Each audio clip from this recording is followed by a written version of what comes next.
Hello, friends.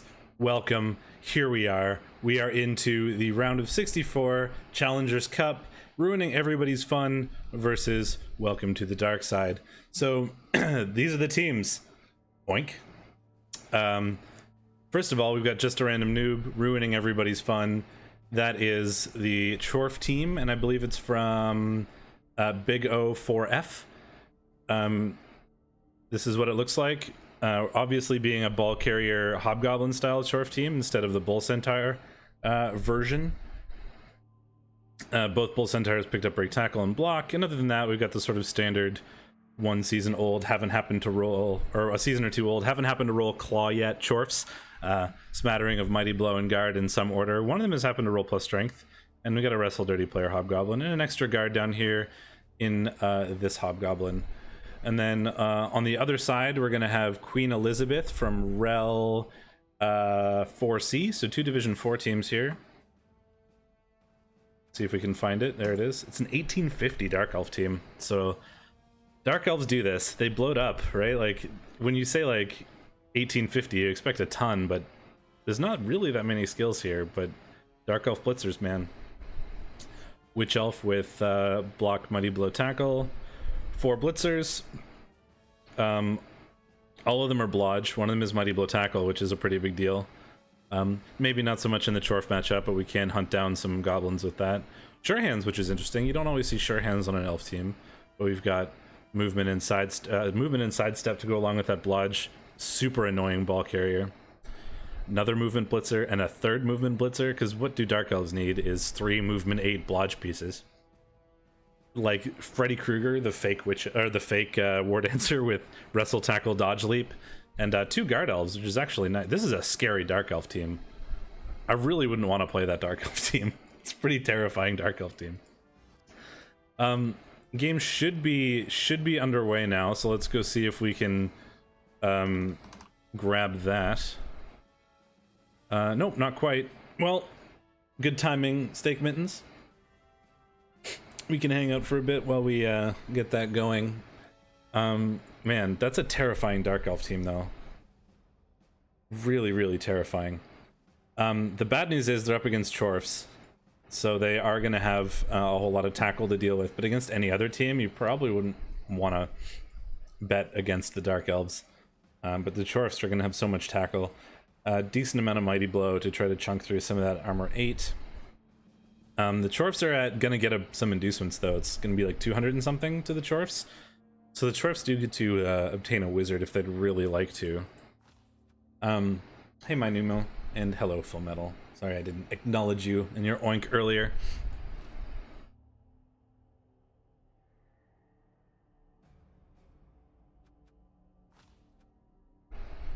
The game should be going now. I was told it starts about now, but I do not see it live yet. What do you guys think? Having seen those 2 teams, do we have any opinions on who do we think is going to win? Oh, Just a Random Person, who I assume is Just a Random Noob, says that their opponent is having internet troubles potentially, so we'll hang out and see what happens.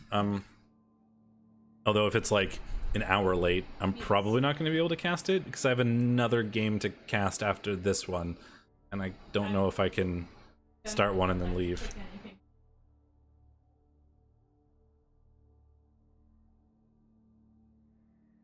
That's interesting. Yes. I feel like this is actually a pretty close game. Normally I'd be like super all about the Dark Elves here, just because that's a gross Dark Elf team. But it turns out blodge spam is not exactly strong against Chorfs and their tackle. So the Chorfs have a pretty reasonable chance here, especially if that Mighty Blow fires, and they are going to be able to get some good inducement use, I think. We'll have to see how that goes. But the Dark Elves do have a lot of tools, right? They've got a lot of movement, they've got a lot of guard. That like leaping Lino is kind of terrifying. Especially against the Hobgoblin, who doesn't have block or dodge or anything. It's just sure hands. So if we can get a pretty easy 1-dies in on that Hobgoblin with the Leaper if we want, which is a little scary. I should probably not be on this page in case we are spoiling anybody. Oh, perfect. There we go. They're in inducements now. Just a random noob is leaving chat, so we're getting ready to go here. Don't want to spoil anything, but if they're in inducements, they should be up any second, so we'll sit here. Sorry, but spoiling things. This is clan, anyway. I feel like it could go either way, but my inclination is to give the advantage to Queen Elizabeth and the Dark Elves, just because that's a terrifying Dark Elf team. So that's my like gut feeling, but we'll see. Turfs do have a lot of inducements to play with. We're up to 391 signups for REBBL next season. Get your signups in, folks. I want to see it hit 400.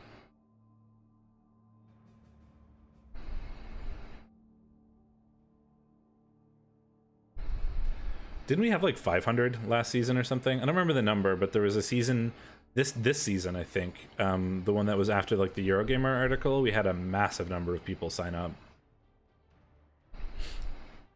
We still got a long way to go. Like, playoffs are in round of 64, and we are, or 61 if it's the playoffs versus the Challengers Cup, and we are almost at 400 already. Like, that's a good sign. Here we go, friends. Let's get this started. Ruining everybody's fun by just a random noob, and welcome to the dark side by Queen Elizabeth. Round of 64 challengers. Oh, that's a weird camera angle. I don't want to spoil things, but I do want to look at the bracket personally.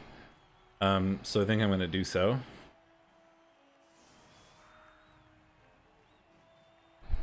Let me find that. Where is it? Where is it? Playoff Spoilers channel, I believe. There's a, there we go. The bracket. Because I want to look at the bracket for my own selfish reasons, considering I'm in the Challengers Cup. I want to find these two.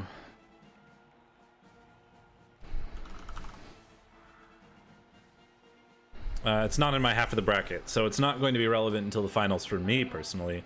But the other match hasn't been played either, so no spoilers.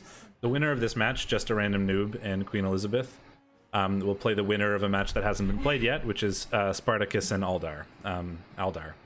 So we'll have to see that match to find out who the winner of this one plays. I can link the bracket if you'd like. It contains spoilers. Do not click if you would like to not be spoiled on any of the Challengers Cup brackets. Here's your fair warning. Do not click this if you do not want to be spoiled. But this is a bracket that I think Volpez put together. Volpez and Kulta.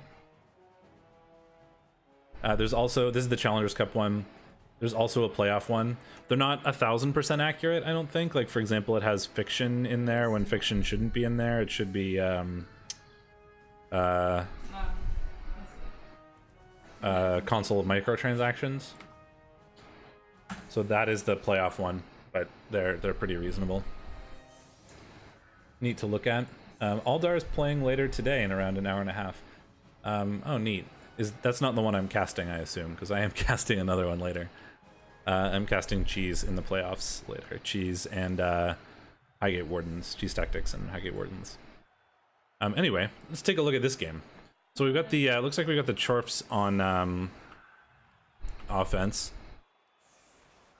Dark Elves setting up in a sort of rule of 5 here. What did the Chorfs take as an inducement? So they've got a Wizard, and they've got a Bribe, and they've got a Babe. So they got a total of 300k, basically. I don't think they had 300k total, so they may have scummed a little bit of that. But I think it was only like 20 or 30k that they had to scum. That's the shortest kick in the universe. Directly in the hands of the Bull Centaur. Let's go! Well, that's exactly what the Chorfs wanted. Wow. Biggest problem that Chorfs will normally have is that they, you know, they'd like to have the ball on the Bull Centaurs, but they have to pick it up, and it's a 4+ because of that Ag2. But kick directly to the Bull Centaur, who immediately catches it. Sweet. That's exact. This is a good start for the Chorfs, certainly, and it's not what Queen Elizabeth wants to see. but very short kick that the Dark Elves can't take advantage of, because they're not going to be able to run around and separate the Chorfs from their ball carrier like they'd like to with a longer kick. Ball immediately in the hands of the Bull Centaur, who's going to be able to get himself nice and safe in amongst this wall of Chorfs. Chorf's going to get a bunch of line blocks here. Not resulting in anything, though. Only one knockdown so far, and it hasn't broken armor. He does also have break tackle, although both both Bull Centaurs have break tackle. So that is a thing to be aware of. This one does have block. This one is. The blue Chorf model is kind of cool. I like that one. My favorite one is the one with the knife in his teeth, though. Because whenever he opens his mouth, the knife just stays stuck to his top teeth. It's like he just glued it. That's a double skull. We do find the knockdown, though, so we get 2 of the 3 knockdowns on the LOS. No removals, though. Are we going to put the boot in? I imagine we do. We have a bribe, and as long as you don't follow this here, we can dirty player with 2 assists, which is pretty reasonable. And I think removing Dark Elves is the way the Chorfs want to go here. Here comes the Hobgoblin boot. 6+ foul, I think. 7+ foul. Find no result, though. Over to the Dark Elves. So one thing that the Chorfs are always going to have to be aware of is Freddy Krueger exists. This is a leap, wrestle, tackle player.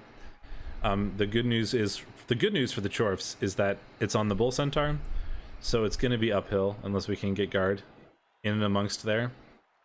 Whereas if it was on the Sure Hands Hobgoblin, this is a very scary player who can just leap in and have a pretty easy removal with a 1 dice. And so the Chorfs are going to need to be careful to make sure they have guard on cage corners when they're moving forward with the ball in the hands of the Sure Hands. But with the ball in the hands of the Bull Centaur, they can be a little more aggressive, and they don't need to worry about it too much because it's unlikely that Queen Elizabeth goes for the leap in.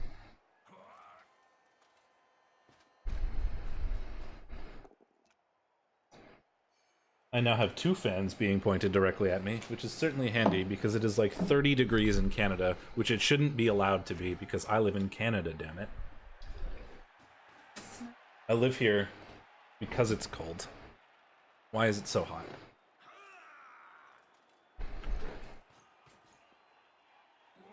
Yeah, this player is going to have the opportunity to leap in, but it's going to be more difficult to pull off against that Bull Centaur. So this is a huge win for the Chorfs to be able to have that ball in the Bull Centaur's hands. Elves probably just going to have to back off, keep screening, do their best to slow down the Chorf progression forward, keep their players on the field, and try to force the Chorfs into a risky situation by turn 8 where they're going to have to either burn some of their resources like the Wizard or roll some scary dice to actually pull off a touchdown. Chorfs, on the other hand, want to punch elves, want to get as many elves tied up as possible so the elves can't form a full screen at every opportunity. They do have a lot of guard and a lot of strength, and since the ball is on the Bull Centaur rather than the Sure Hands Goblin, I think they can afford to slam a bunch of guard Chorfs in there and try to make the blocks difficult by utilizing the strength and guard rather than just solid caging up.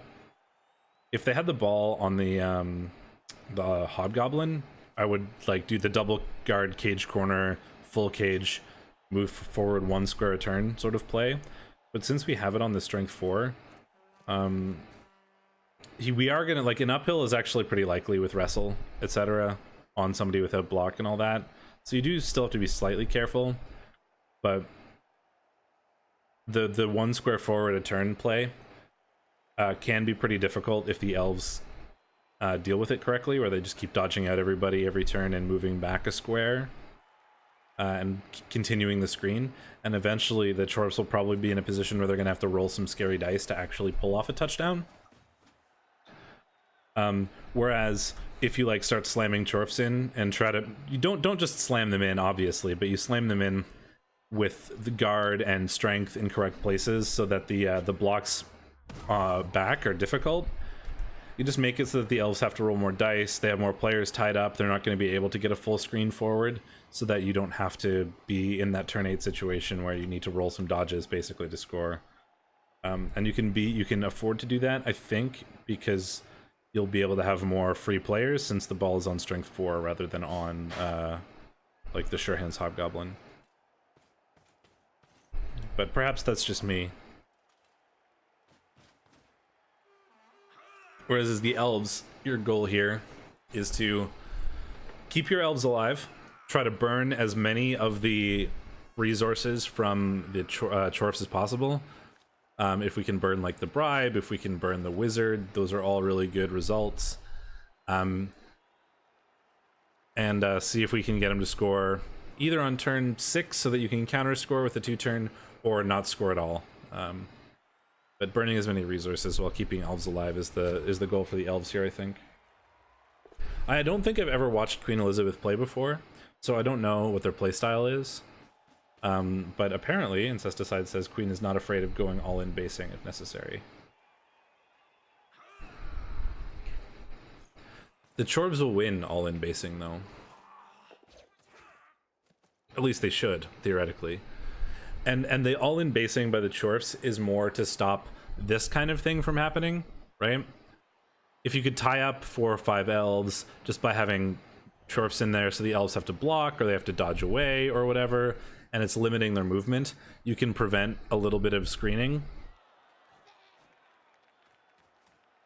Also, this is not the best way to screen, because if the Chorfs really wanted to right now, they have a blitz on this guy, which then leaves them a path through. If you're gonna do the double depth screen like this, I think you need to make sure that you have the elves in a vertical line so that the Chorfs don't have a hole through. I think it's fine right now because I doubt the Chorfs are actually gonna do that because they're gonna have to they don't have the movement to get through enough. But if we were back a couple rows, or this bull was over a bit more, then the Chorfs have a basically free path through here. So you have to be careful with this. Thanks, Cthulhu Collector. Yeah, True Blue. That's what I was saying, is they don't really have it right now because they're too slow. But if they were a little bit further over or farther back, this could leave a hole for the Chorfs to go through. It's not relevant this turn, but it's not a habit you want to be in because it could be relevant in 3 or 4 turns if this sort of screen continues.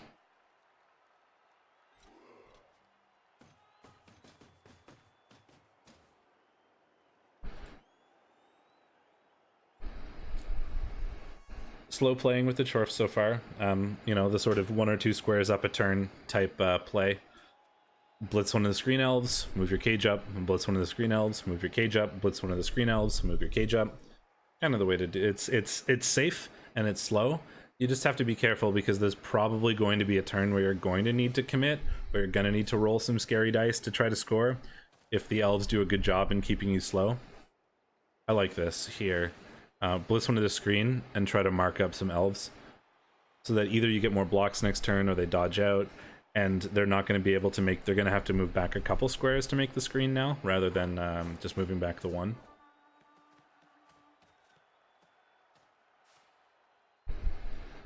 And the Chorfs are really going to want to score on turn 8 here without having to use their wizard. If they can do that, that is very, very good for the, that's the ultimate good situation for the Chorfs here, is score on turn 8 not having used the wizard. The elves do have a pretty reasonable 1 turn with movement 8. I think they even have movement 8 sidestep, yeah. Movement 8 sorry, is kind of where the 1 turn starts to become a little more reasonable as a tactic. Movement 7 is possible, it's hard. Not necessarily worth it all the time. Movement 8, it becomes a lot more reasonable.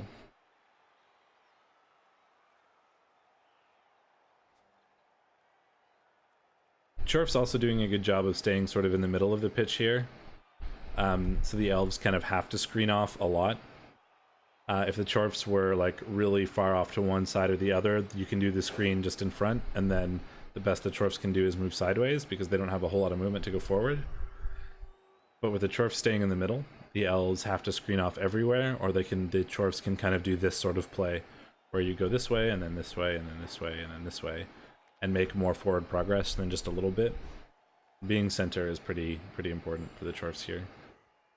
Kind of limits the hand of the Dark Elves seriously and where they can defend. I would not mind one.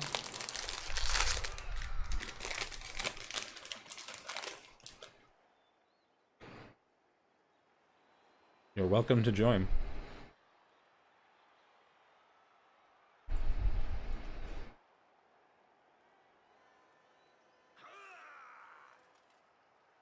It'll give me more opportunity to sip my coffee and try to get some lunch into me. It's not lunch. Snack and lunch into me.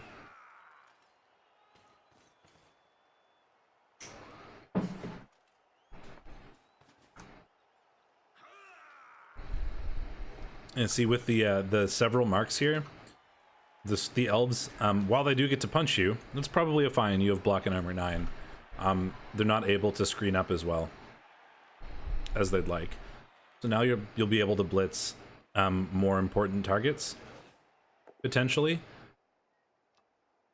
And you also have the option of actually busting through here.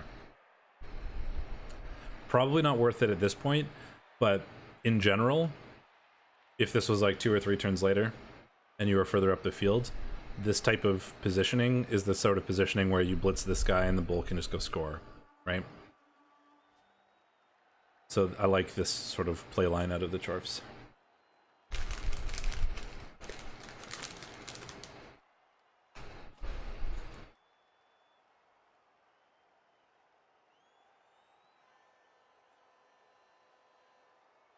This is going to make it much harder.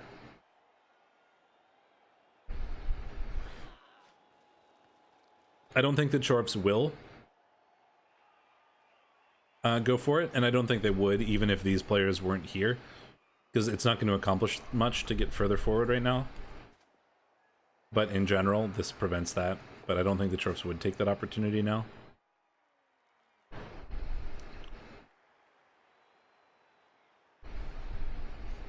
Chorfs getting sort of boxed in, but they have their whole team together, so it's fine, I think.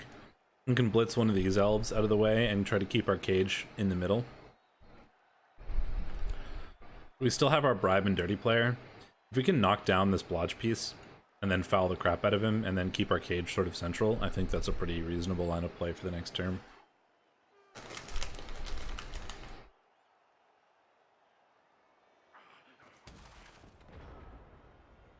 The elves want to make sure they're getting in front of the Chorfs to stop their forward movement. But because the Chorfs are still in the middle, the elves do have to sort of try to contain both sides. So this is good by, mostly good by the elves. They're going to need to be careful that they don't get too overcommitted into this V-shape. Because if there were like one fewer elf up in this area, we could blitz and then probably find a way through. Especially with break tackle. So they're going to have to be careful with this, but this is generally the way they want to play it, I think. It did start early, yeah. You can come in. True Blue is coming in eventually, but we can have 3. No more than 3.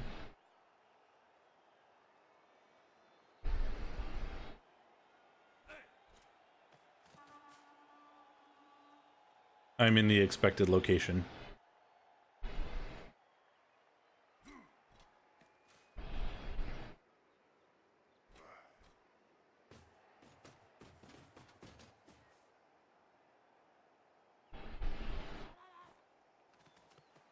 We could also foul this elf. It's a good shot at a removal because we can get a better foul on it, but it is not an important elf, unfortunately. But any removals are good. The elves do have a bench of 1, so we're going to have to try to get through a couple elves before it becomes relevant. Oh, that sucks. Burning the bribe for just a stun feels bad. That happened to me earlier. How's it going, friends? Hello. I think Gerber is also going to be joining us at some point. Oh, there he is. So, you wrote me into this dead tired, and then you also get another co-caster. I see how it is, Steak. I wasn't good enough for you. Well, Gerber wanted to cast this earlier, but he didn't realize it had started earlier. And then he came, so I started alone, and then he came right after you. So I mean, if you need to go, you can go. No, I'm good. Hello. As long as There he the is. game doesn't run long, because I'm gonna help out Finny right after this in his cast. I don't want it to run long either, because I have another game right after this to cast. Hey, It can we all go have long. stuff to do. Hello, Gerber. But you want to? Hello. How is?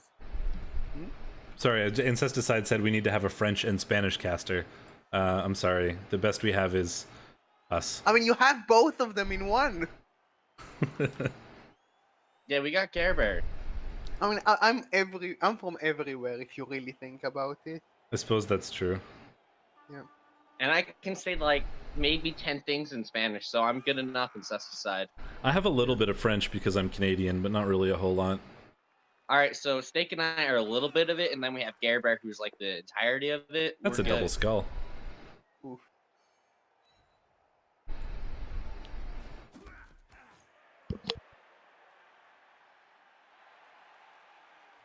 Yes. So, I mean, if you want me to emulate Viking Cop, I can bring out some snacks, I guess. I have snacks.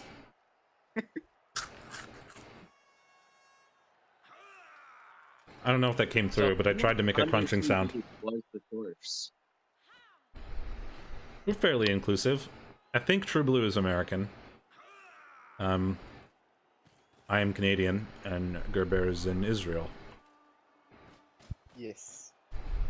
Yeah. Wait, this is an ASMR stream? Is it? When? I mean, I could try. How's everyone doing out there in Blood Bowl Land? You have to like eat more, I think. I think a lot of people eat while they do it. Try it again, Steak. One more time. From the top. When am I supposed to... Like, Bring in the snacks and like chew them really close to the microphone. I feel like everybody would Exactly. hate me if I tried that. They would. That's what those streamers do, I think, right? Okay, well, here we go.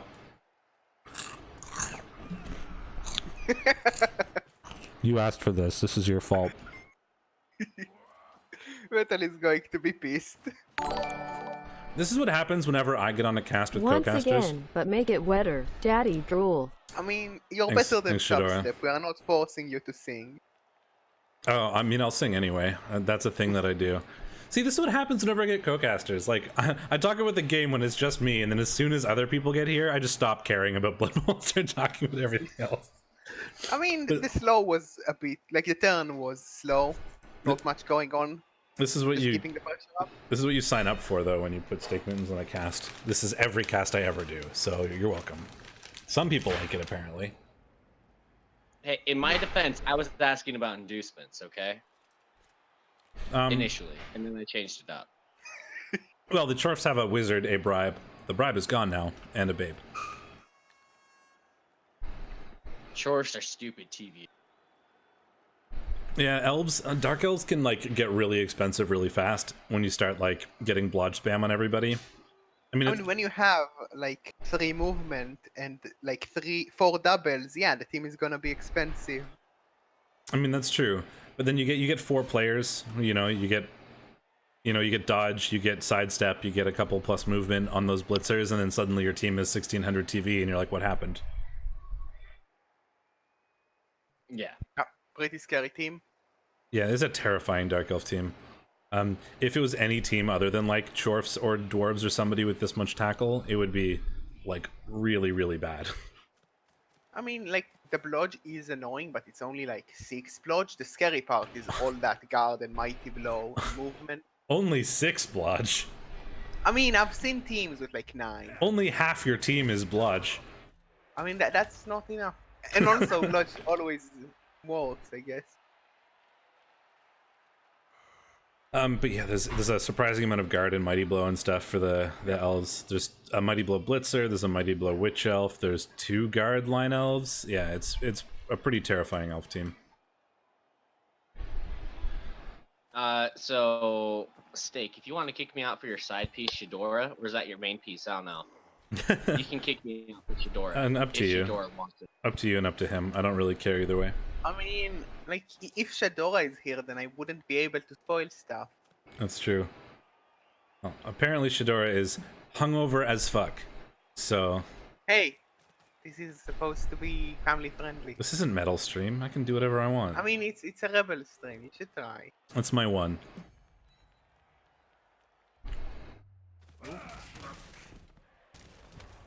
Good stun on the Lodge Guard. Yeah, the Chorf's shifting over to the right a little bit here. It will help them go forward, assuming that they can tie up enough elves to prevent the elves from just rescreening up in front of them.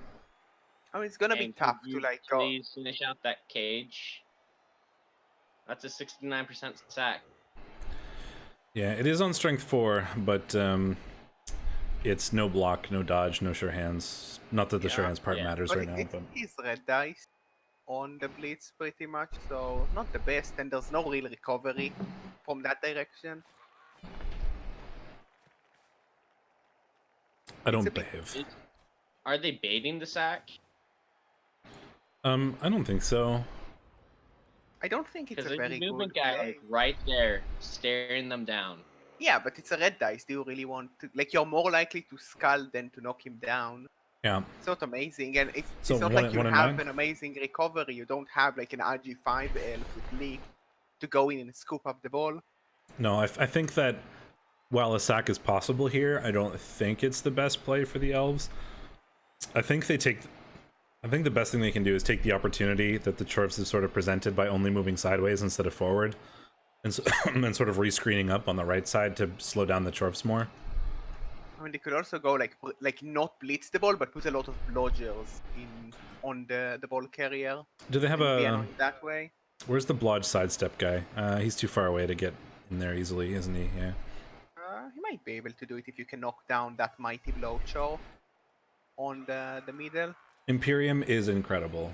I tied a game against Drumblebee yesterday because I had a fireball left on, or I had a wizard left on turn 16 because I hadn't had a good chance to use it before, and it was like, well, he's gonna win unless this fireball knocks down like everybody surrounding the ball, and it did. And I'm like, excellent. Here we go, Imperium. Yeah. It was wonderful. So with putting a huge line of Chorfs in the middle, they really made it so that way the screen is not going to be that, unless the dodge is. Even then, the screen's not that great because they have the middle of the field. It's a tentacles prehensile tail diving tackle Minotaur. That's the stupidest thing I've ever seen. Down goes the elf.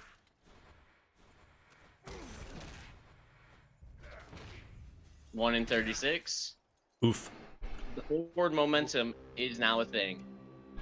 Yeah, as the Chorfs, you 1000% take the opportunity to get into scoring range here. I mean, you pretty much have to. You don't have much time left.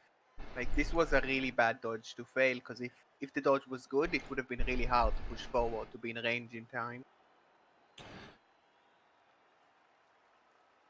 Yeah, the problem, I think, is that if the Chorfs do take the opportunity to go forward, which they should, their blockers are not going to be able to get through the elves or at least move fast enough to keep up with the Bull Centaur if we sort of utilize max movement here.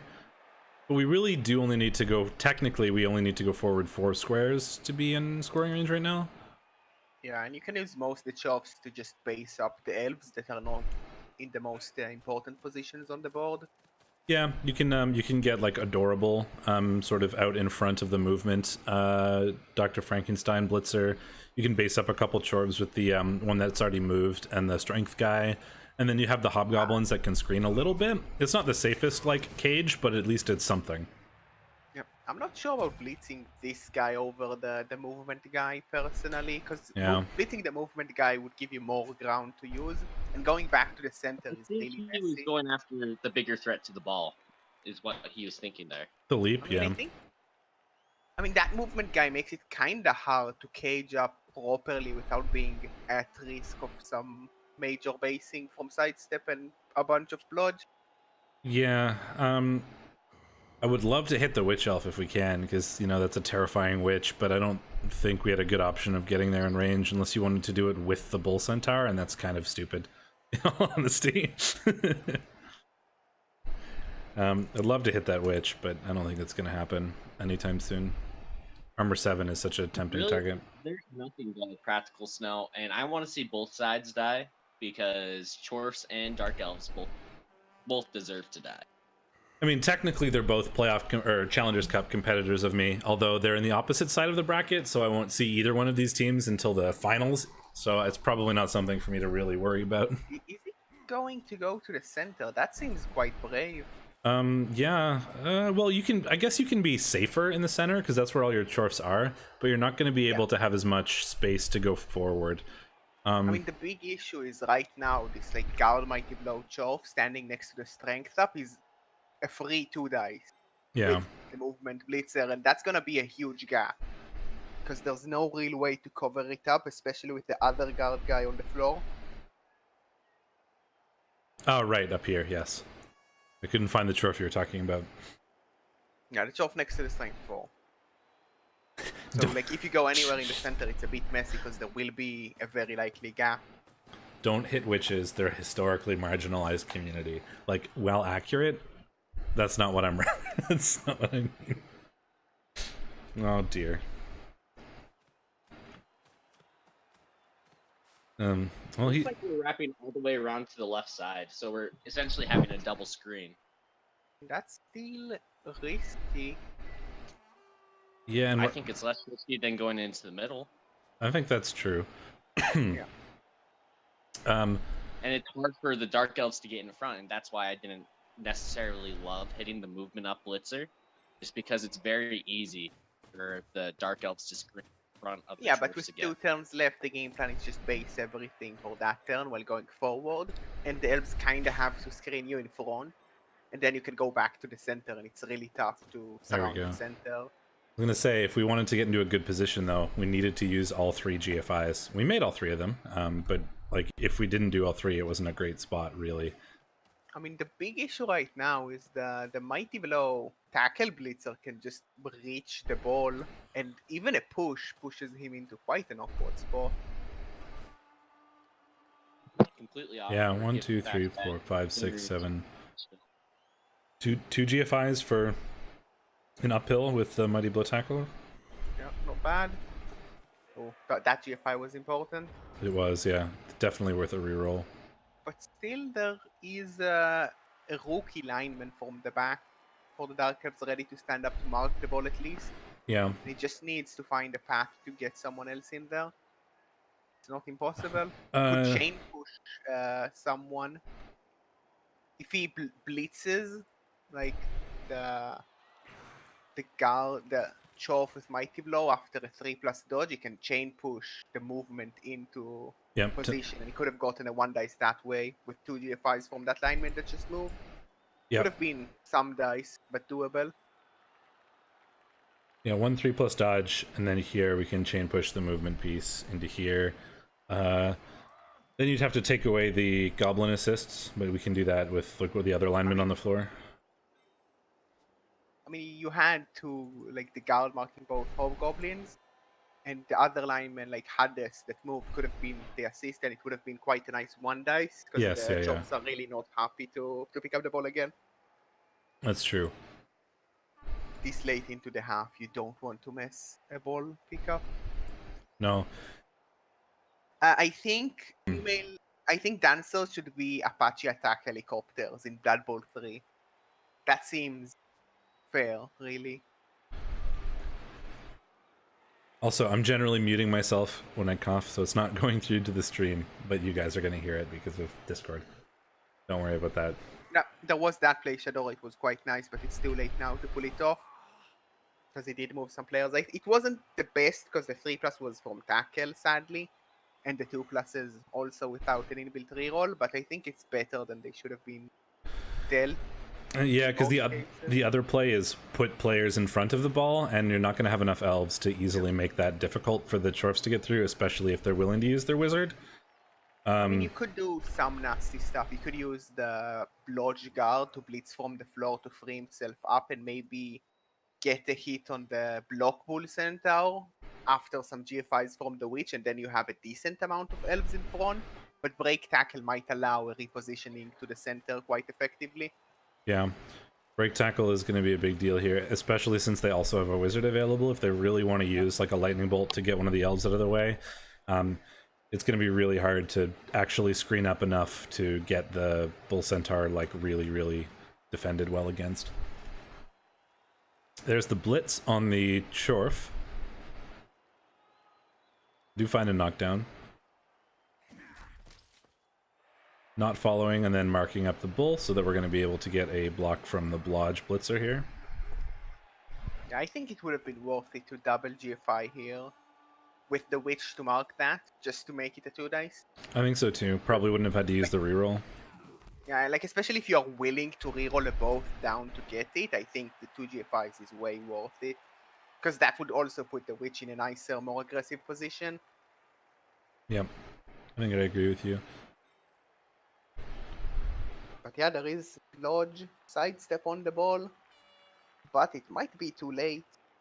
And there is enough tackle to maybe punish it. Can we get a good blitz from a Chorf? Depends on what we do with this guard. The guard if block we can- Dark Elf. You could also, like, if you block down the block Dark Elf with one of the Hobgoblins, you have the strength for blocker 3. Yeah. And you possibly can even get a 3 dice on that sidestepper. Yeah, and with tackle, Would be- we can Yeah. counter that dodge. And then the bull centaur is a couple GFIs from the end zone. I mean, at that point, you can possibly even, like, switch sides to the right and maybe stall another turn to turn 8. Yeah, I think the first thing to do here is block that guard block lineman, and then you can use the strength 4 Chorf to punch the sidestep, and then depending on how all that goes, you have the option of punching the Blodge guard lineman with the mighty blow guard Chorf, and then if that's down, we have a big hole through the center where we can reposition. And if some part of that doesn't go well, then we have the option of still rolling the GFIs to score now. That's a nice injury. A very nice hit. Is the apothecary gonna come out for it? I might have for it. It's a guard. Position. I Nope. mean, you do have a What bench. is it? We do So not have. maybe, like with a bench, maybe you say he's affordable because they have like so many other players that are stronger than him. So like any of the blitzers or the other guard line or the witch would be more painful to lose. It looks like we are gonna attempt to reposition up in the middle here. Yep, nice knockdowns there. We'll give him some room. Yep. And some. Oh, that's another removal. Yep. Big damage. Anything to take elves off the pitch is a big deal for the Chorfs, really. It gives them a lot fewer options, and that's what you want as a punchy team versus elves. Yeah, now we can take the block on the Blodge. Mighty block tackle to free up the Hobgoblin to make this a 3 dice on the sidestepper. No, we're just going to take the 2 die. And we find it with tackle. Would have been a very scary time if that was a push or a push skull. Yeah. Oh man, okay, that's got to be an Apo. Yeah, I would Apo that. He's a big player, and we do see the Apo go out.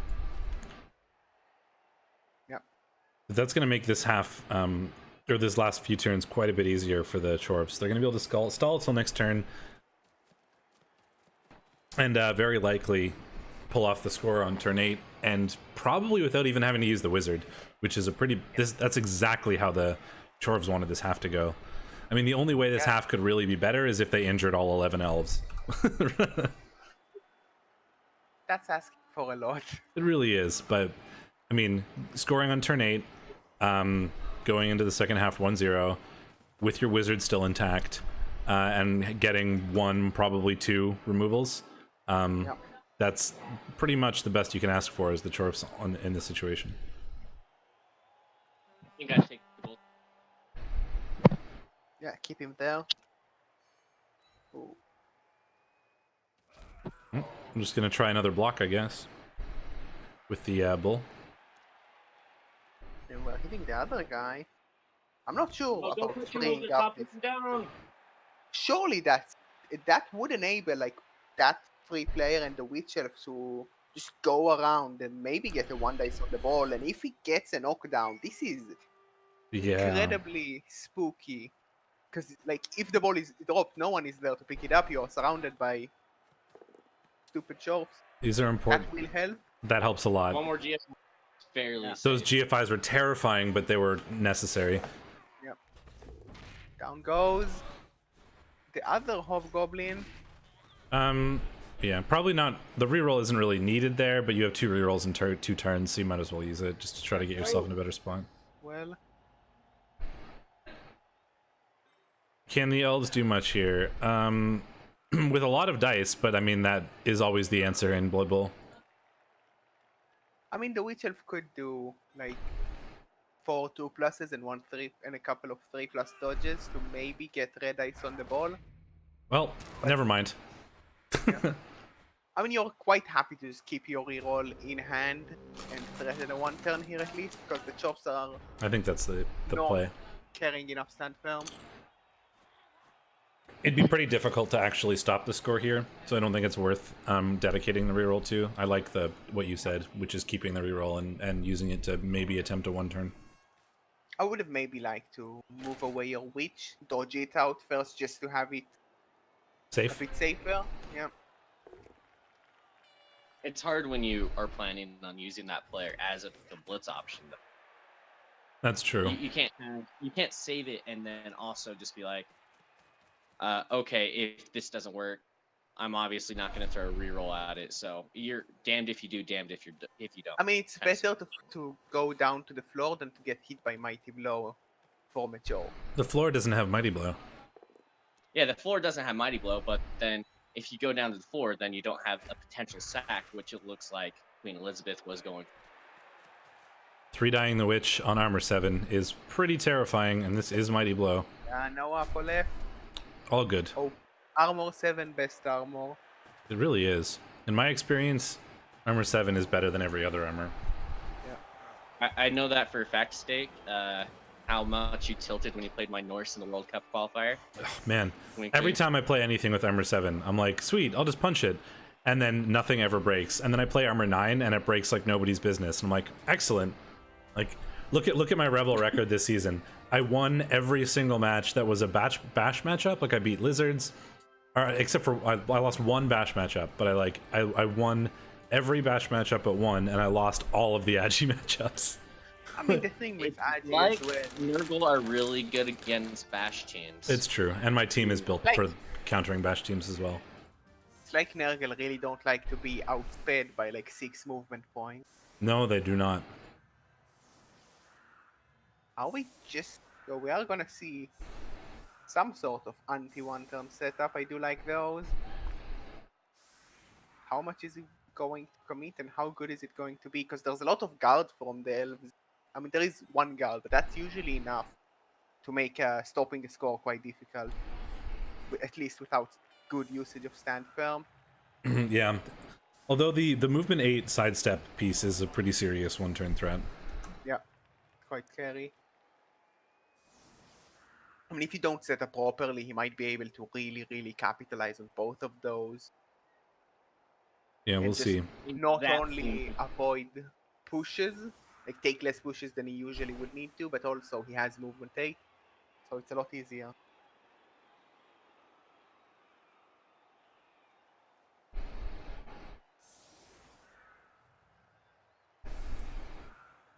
Seems overall quite weak, honestly, as a defense. You're not really putting anyone in the way. No, the It makes- guard.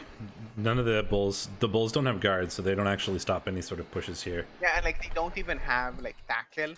So like sure I'll have to take a few more dodges, but it's less dodges from tackle. Like if I'm standing next to the break tackle bull, I could dodge next to him again, next to the hobgoblin, next to the hobgoblin, next to the hobgoblin and out. And that's like sure it's a bunch of 3+s, but I prefer to take no 4+ and also have like both my dodge reroll and my actual reroll for all of the dodge. Because that sounds pretty strong. Yeah, I when think you need think to about it. put a guard in place of one of those bulls. I mean, the thing is, it's quite easy to, like, because they are another square away, you can still blitz the first guy without really caring about the bull. So does it really matter? And if you are going for the diagonal push, you still have your own guard. And honestly, an assist you can get without even moving a player, just putting him in the right spot on the guard dude.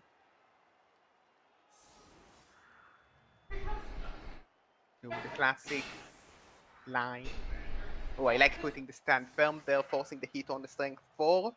But without pushing more guarding, I don't think it's very strong.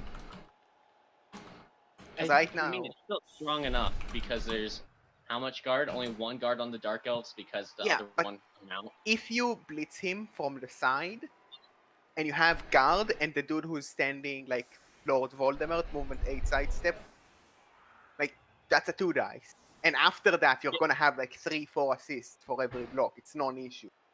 Like the only good thing is you are avoiding 3 dices, which do make 1 turns easier. But honestly, this is overall rather weak defense. Because there's no dodges at the end, which is a really good. Like, sure, it's a bit more awkward to get the pushes, but like, I need 1-2 plus dodge and I'm in pretty much. And it's not from tackle because of the bull center positions. I would take that every day as a Dark Elf coach.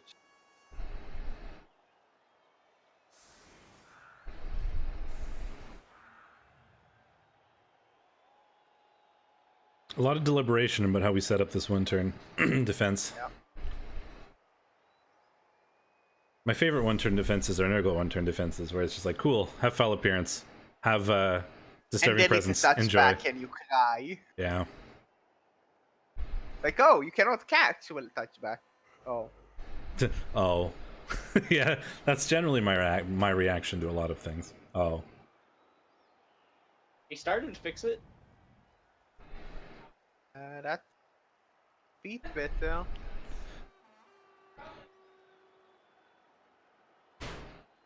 Good enough, though. Depends on At this how... point, I think it's going to be extremely difficult to get the 3 pushes that you need. Yeah.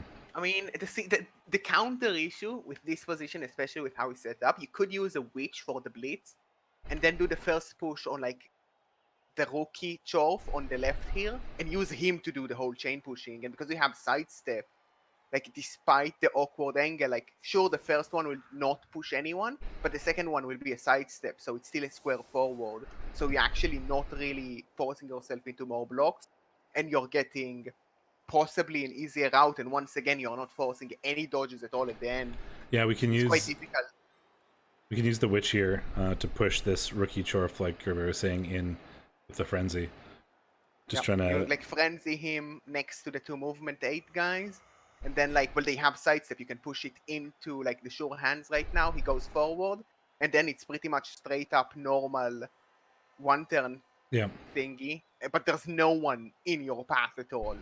And that's why like stopping a 1 turn requires quite a lot of experience, because like this looked fine because oh, it's hard to blitz the stand firm and it's hard to blitz the strength 4, but it's super easy to blitz this random chore, and it gives 0 dodges, and it's overall not that amazing because dodges are a big part of why a lot of 1 turns fail. Yeah, both doing one turns and defending against one turns is very hard, and it takes a lot of practice and a lot of experience to get a hold of the best way to do it. Like, I'm not very good at either, but then again, I also play teams that never really get a chance to try to one turn. I mean, movement 6 Yeah, 1 1 turn, turn was the frenzy, dream. movement 6, no frenzy. I've almost done. it's doable. I almost did it. The closest I've ever gotten is in 1 minute league with a movement 9 blitzer, Bretonian blitzer, which I had literally never tried to one turn ever before.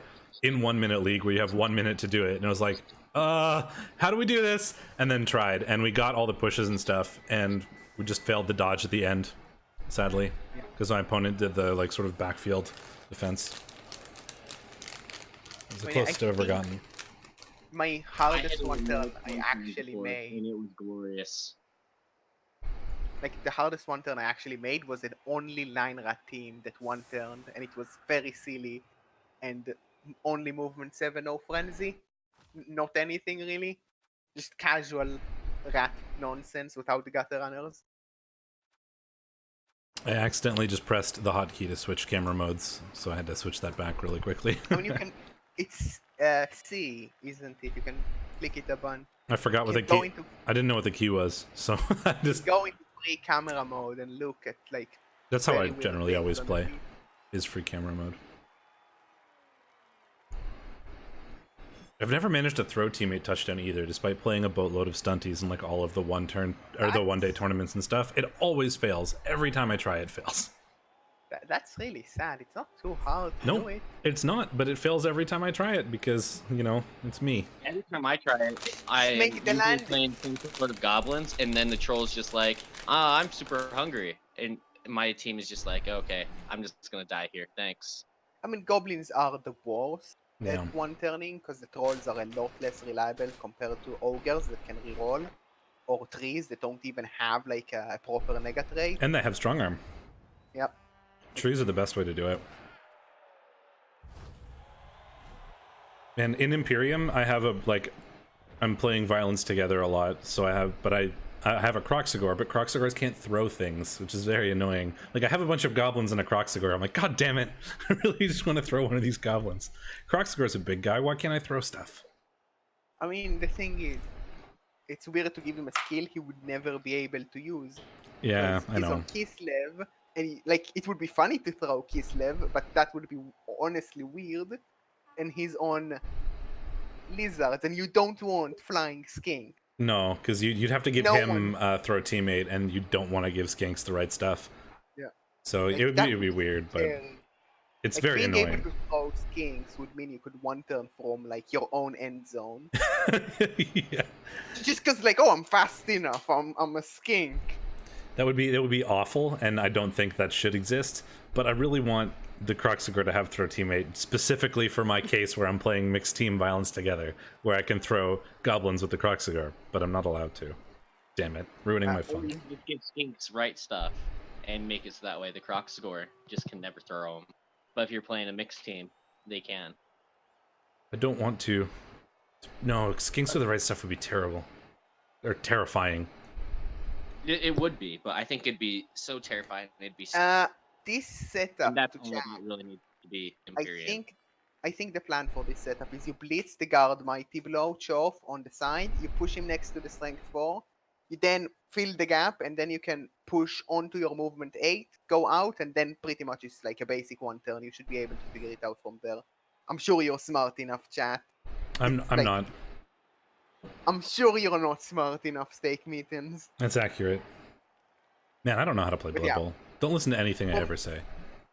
From there, it's just typical one turn. The mistake, I think, it should, like, the gap should be full. There's no point in not having that gap full. And also, Are that we- scatter is a bit awkward. He might just be blitzing the Chorf blocker into the gap. Yeah. That's, Why? I, That I- sounds gonna do. terrible. you just That's said that was a good idea a couple times ago. No, I said you fill the gap with someone else and then you utilize sidestep. Because, like, why wouldn't you use sidestep? You paid for it, you might as well use it. Well- And also, it makes you need another push. They're using it. It's just not the exact same way. yeah, but it's an Yeah. it's an extra block this way. Because Yeah, and also your directions will be a bit awkward. Filling the last square you- will act. yeah, Like, you need to fill it now, and then he might not remember to. You need to dodge out a rookie lineman and do like 2 GFIs to fill, like, next between the bull and the witch, because you have to fill that square for the last push. yeah. And no one else could really get it later. Gerber is saying that we should have filled this square that the Chorf is in, and then used the second frenzy here to chain push the sidestep piece out, just so that everybody has an easy illustration of that in chat, rather than because this is going to require an extra block, right? Because this was Yeah, 2 blocks and to start the one also- turn, and before the other way we do 2 blocks and start the one turn. Oh, I think he spawned it. Oh, I mean, he's still in an awkward spot. Getting the last push will be dice because of bad positioning. Okay, we need 2 more pushes. Oh, he could now fill the spot of the last push, but once again, it's really awkward in terms of positioning. Sidestep next to the bull, yeah. he could have avoided this GFI that he's going to be forced into. Yeah, because this elf is now gonna have to come around here, right? 1, 2, 3, 4, 5, 6. No, the elf can. The Joker can do this, right? Can fill in Yeah, that but square. Doesn't he need a G? I'm pretty sure he needs Nope. a GFI. Oh yes, Yeah, he one needs- GFI. Yeah, sorry. He would like a pound here, and he does get it. And Wow. now it's pretty much. Now it's a 2+. Like- Well, a couple 2 You do pluses. need the G. 2+2+2+. Yeah. Even You getting have the a armor break reroll. just to add insult to injury. Yeah. Could have been done a bit better. Probably would have saved him the reroll overall. And if he fails on the But you dead have to zone, admit, this is not a usual one-turn defense that you see, so being able to adjust the information that you get in a playoff atmosphere, very impressive regardless. dodge Felt- reroll coming in big. Makes And he it. makes it. Really big result there. That's- Kind of punished for overall a weak setup from the Chorf, not acknowledging the frenzy. Yeah, that's a huge result for the Dark Elves. Yeah, The that on- shapes the game. The Dark Elves would have loved to have the Wizard gone in that first half as well and go into the second half 1-1 with no Wizard, but you can't have everything. Did we not have any Skaven team play metal? Because they like.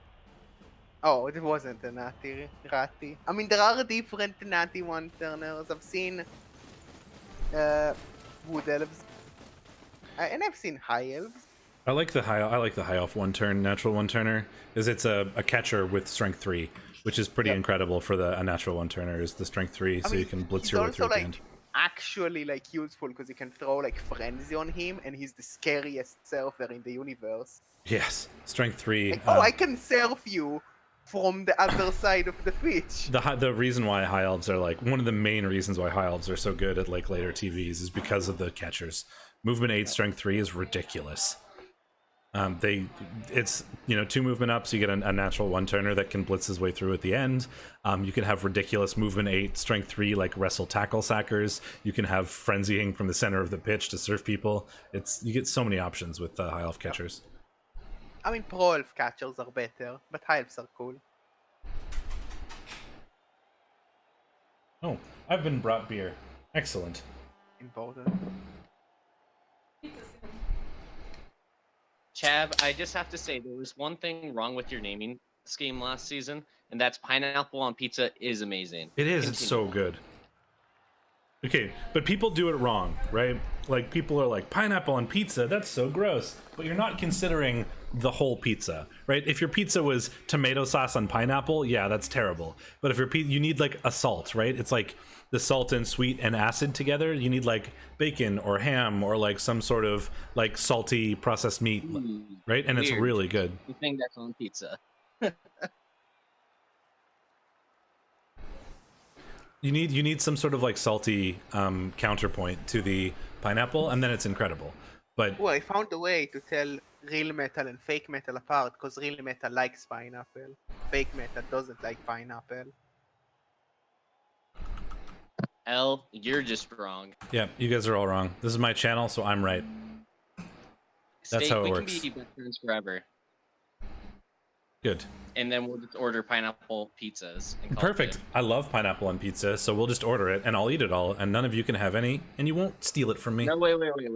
You share with me, Oh yeah, that's fine. and then we just slap at everybody's face. It's like incredibly popular in Canada. I don't know why, but like literally every pizza place in the world will like pineapple on pizza is like super common. It's like a regularly available topping. And aside, you're just wrong because the acidity and the sweetness cuts through the salt and gives you a Whatever mixture you of like flavors on for your Yes, pizza everybody. is exactly. True Blue knows how to pizza. Also, fun fact, Hawaiian pizza, or like the sort of pineapple ham type pizza, invented in Canada. Boom. You're welcome, the rest of the world. Is that why there's always the Canadian bacon on it? I mean, yes, but Canadian bacon isn't a thing in Canada. Just like, Because it's just bacon. no, that's bacon is bacon. Yeah. Canadian bacon is like, you don't find it in Canada. I don't know why. Like, Canadian bacon is a popular thing in the US, but it's not here. Nobody has it on anything. But it's generally would be back bacon is what we'd call it. Okay. Or some cuts of ham. But mostly back bacon.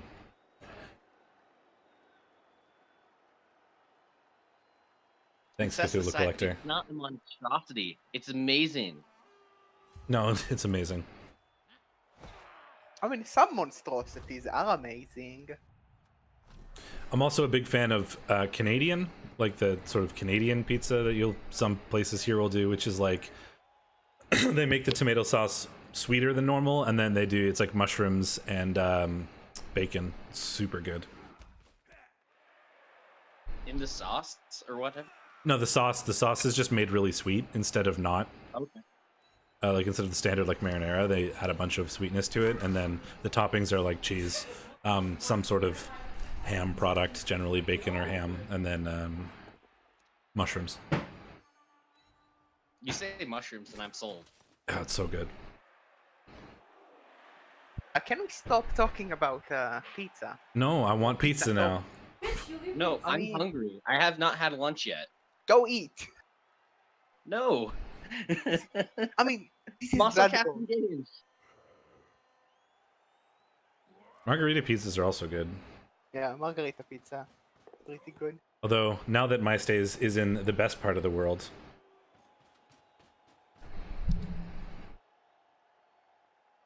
we can get garlic fingers or donair pizzas, which are incredible.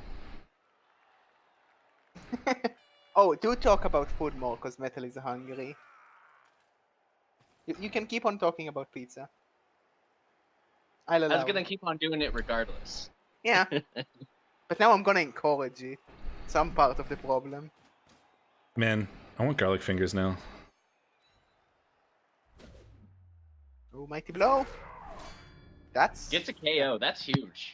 Sorry, Yeah. Queen Elizabeth, and just a random noob. Ooh, I Yeah, really exactly. like Gestapo. I think with that not the one turner coming in, you have to do everything you can to stop this drive, and that Apo is needed. Hey man, I love the Maritimes, specifically Nova Scotia. I mean, to be fair, some of the biggest problems it has are like lack of jobs, but I don't have that problem, so I'm good here. Maybe not everybody is, but I am, and everything else here is great for me.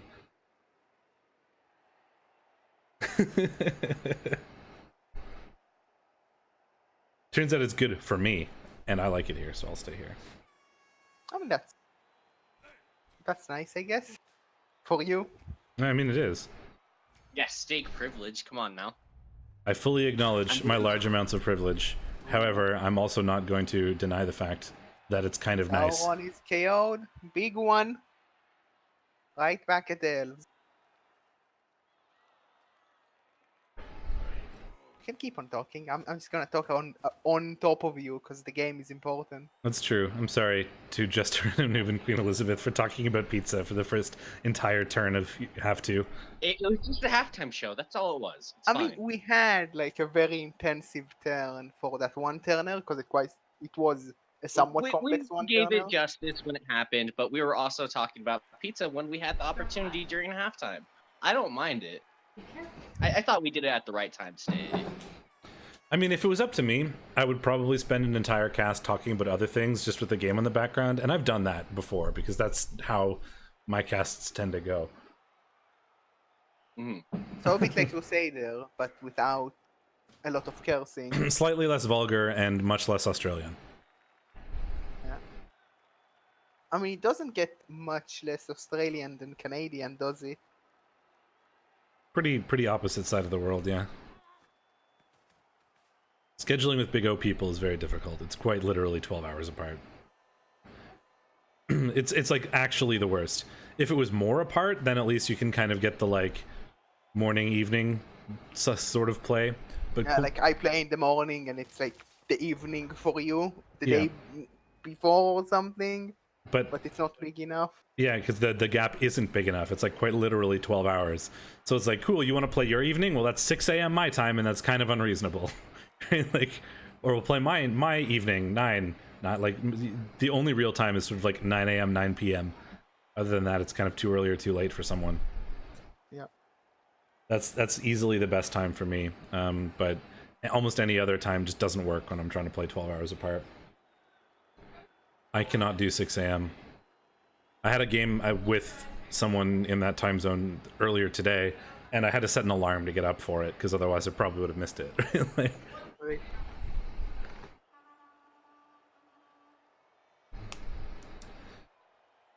They are slow turn from the elves. They are thinking.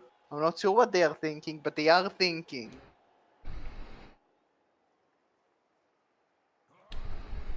The elves do have the option to maybe push a fast score. I'm not sure if they would want it, but it's gonna be tough to Looking for stall trying to this. commit to the side here. Maybe worst case scenario, try to bait the Chorfs into an overcommit. I mean, the big issue for the elves is they start the drive pretty much 2 men down, especially with that KO upper from the Chorfs.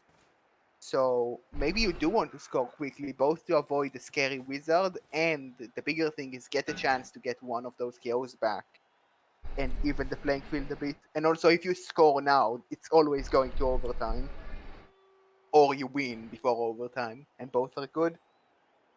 So quite an interesting position overall, because the quick score is usually really bad, but in this position, because of overtime format, there's definitely reasons to consider it.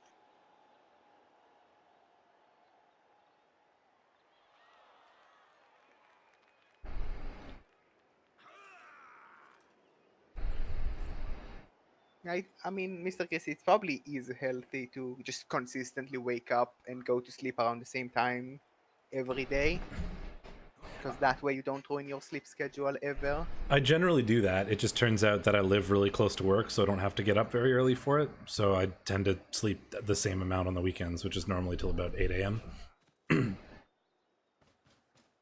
Well, stop flaunting your steak privilege. I know, why don't right? ya? Okay, to be fair, that one is less privileged because I specifically moved to an apartment that was very close to where I worked just so I could do that's this. incredibly privileged, because you have So the you had means someone to build an move apartment next to complex. work. Well, I mean, I was living at home previously, like with my parents, so I had to move at some point to somewhere. So I just happened to choose somewhere that was close. Fake privilege.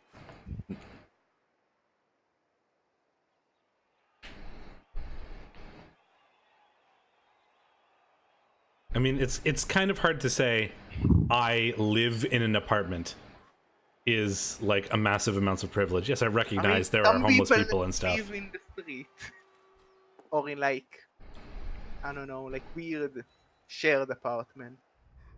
Ugh. And such decide makes a point. You can always live under a bridge or a bus stop or something else to be close to work. I mean, you Hell, could you can live in your job to be close. just go to sleep under your desk. No one will notice, I promise. Also, very thankfully for me, where my office is outside of the main core of the city, in a place where it is cheaper to rent apartments. So that was just kind of lucky.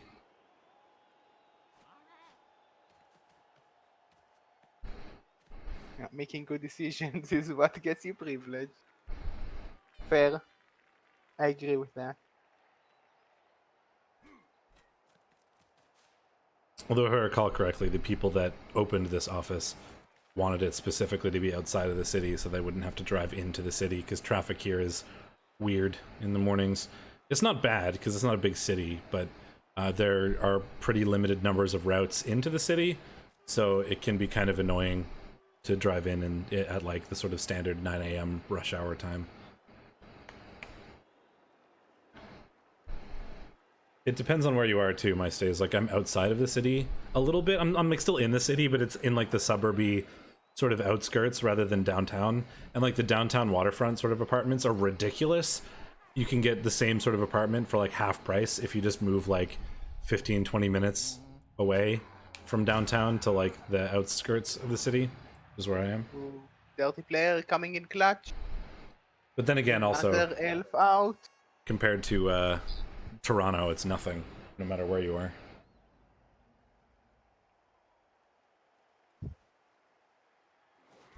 I mean, now the elves even want to score quick. Like, they want to score quickly even more. But And it's a bit harder this turn to push. yeah, It they'd is love to go doable. back on defense. I mean, like, the big thing, you could blitz Magnificent, the strength for dwarves, and then your movement 7 blitzer should be pretty good to get out of range of anyone that has tackle. So just potato up the field and keep the ball in hand, and you're definitely forcing something out of the shores, but we're going somewhere else. He might be trying to stall this. Montreal is ridiculous. I was looking at rents in Montreal, and it's really silly.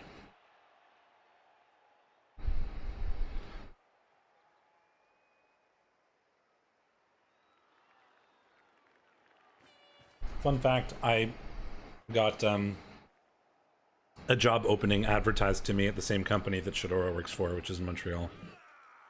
Ooh. Did not accept. I didn't even bother trying to apply for it because I didn't really want it, but Isn't Shadora working in the adult industry? he does. Fair.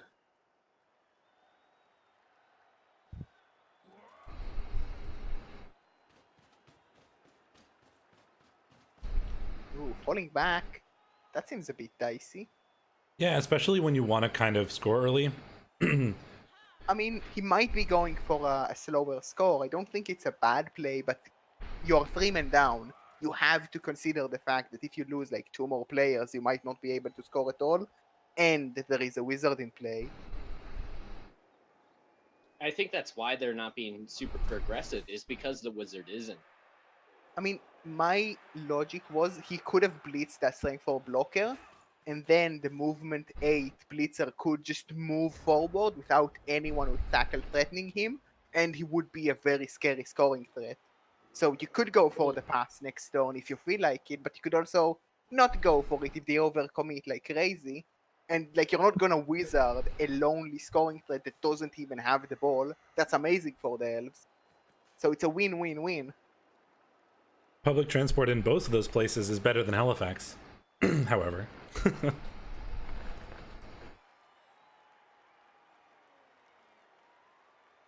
Whenever you say Halifax, I just think of the movie Goon. That's all I want to say. Fair enough. I love that movie. That whole movie is entirely worth it just for the first person sequence.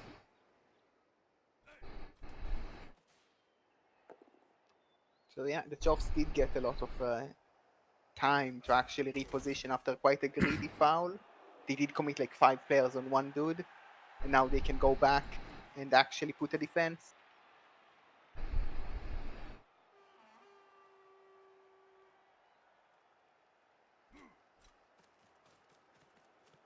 Yeah, random noob is in a really strong position.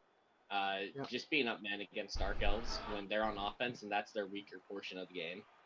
Yeah, it's I mean, a big Dark deal. Elves do offense quite well compared to the other elves. They're still movement 8, they are rather fast, but not as fragile, so they could hold their own, but the damage is coming in fast, and the Dark Elves are not in the best shape, especially with falling back with the ball. They cannot try to break through.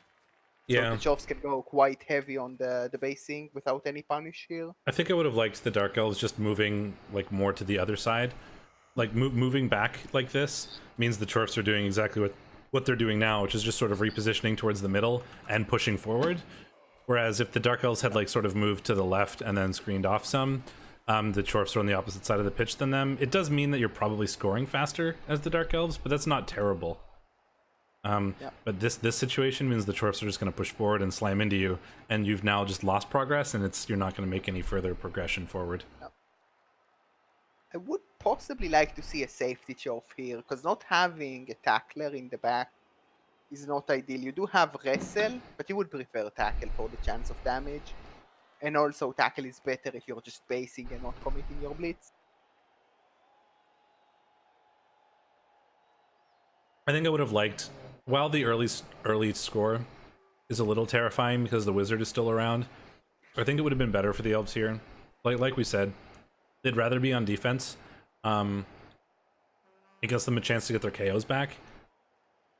And they're already 1-1. It's not like if you score quickly and then they grind you, you lose because you got the one turn. Yeah, exactly. It's like you still like if you score quickly and they score on you, it's 50-50 for overtime. And honestly, they are less likely to stop you than you are to stop them. So you're probably happier with overtime, assuming you didn't explode yet. Yeah, so I think I would have liked attempting the fast score here. We are going to shift back to the left side. We Yep. don't get a knockdown from Ming the Merciless. Could maybe double GIF. Actually, no, it's not movement 8. He's only 7. So yeah, once again, finishing a turn without a scoring threat, which just says to the Chokes, you can just reposition, grab a mighty blow hit, force me to do dodges, and honestly, they are probably happy taking that because eventually one of the elves will break again, and when you're down to 7, this is going to be a hard match. Yeah, I'm mostly worried about losing more elves here. Yep. The Chorfs do get to keep punching, and Also, this is with that dodge, then it's safe. But it was a bit potato. One thing I would like to say to all the people in chat, I would probably avoid politics because that's a good way to piss a lot of people off, no matter No how you feel. politics, please. Please. I've been keeping an eye on it. If it gets too much worse, I will yell at people. But I think it's fine for now. I just like to give warnings just because you know how it is. Yeah. Just make sure no one gets angry.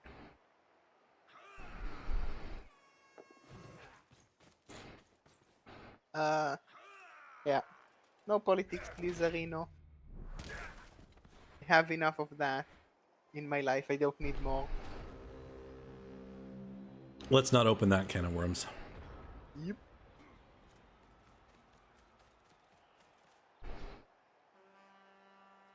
Yeah, go back to arguing about pizza. That's more fun. Oh. Yeah. I Well, mean, there's not really an argument when we both agree with it, Steak. Yeah, that's true. I mean, do you think it would be a legitimate way to choose like a prime minister according to his favorite pizza topping? I mean, yeah, because anybody who likes pineapple on pizza is a good person and therefore is allowed to be prime minister. Yeah, I would agree with you. That's another removed elf, which is kind of what I'm worried about here. Like That's with pretty They don't have scary. enough elves, and the wizard is still there. I think this is Random Noob's game to win as long as he just doesn't overcommit. Like, mean, he you has to also make need sure to that he make marks up the sure- scoring threats. Like if the elves can find a breakaway now, they might be able to run away with it. Yeah, just the longer the elves stall, the more likely they are to make sure it stays 2-1 because the Chorfs are unlikely to score in like 2 turns. Yeah. But the more likely they are to lose players, which And to not score. yeah, exactly. And there's sort of 2 aspects to that. 1, not scoring, you probably lose. 2, losing too many players, especially if it's serious injuries, may make next round difficult. And also you probably still lose.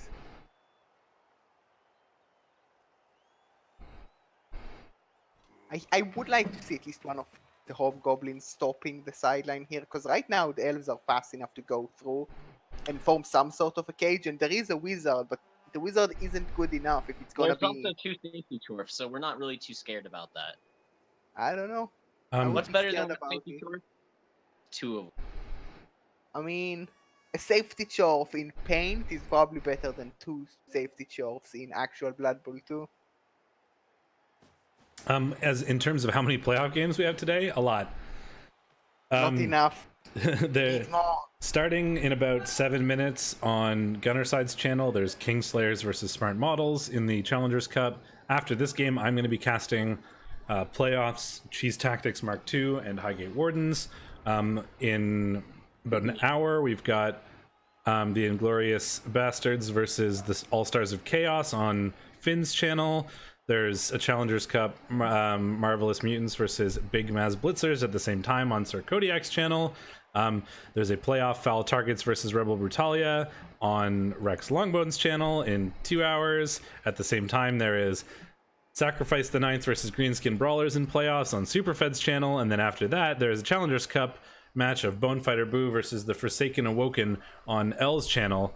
And the Bonefighter Boo is the Stunty Cup one. That's the Ogre team. So that one was pretty fun. But yes, the point is there's 1, 2, 3, 4, 5, 6, 7 more playoff games coming up in the next 2 hours. So enjoy. We need more. More. Get multi-Twitch working.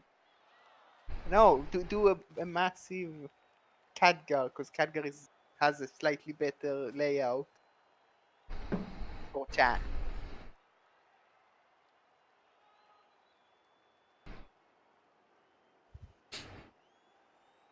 Seven elves That remaining. can be wizards, but I don't know if the Dark Elves can really take advantage of it.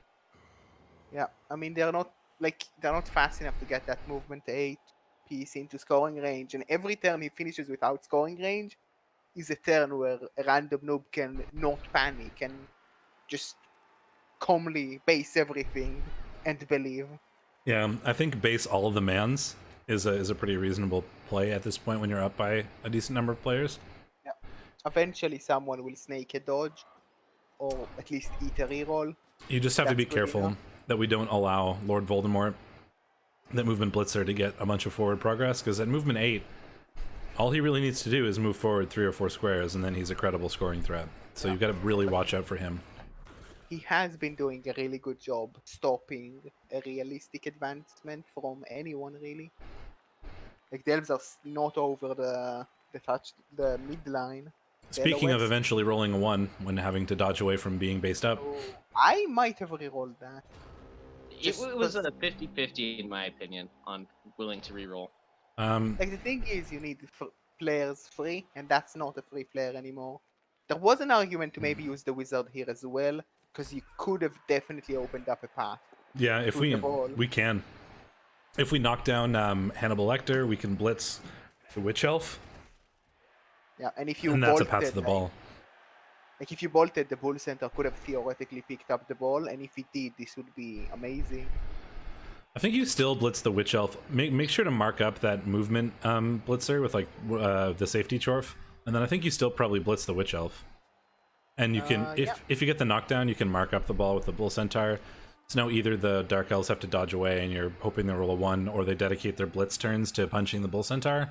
And since it's strength 4, that's a decent amount of commitment they have to make on the Bull Centaur. So I think that's pretty reasonable. I don't hate either using like the Mighty Blow chorf just on the rookie lineman, because Mighty Blow, That's true. at this point, damage is quite important. You're not very likely to knock the witch down, but you're really likely to knock the lineman down, and you have Mighty Blow.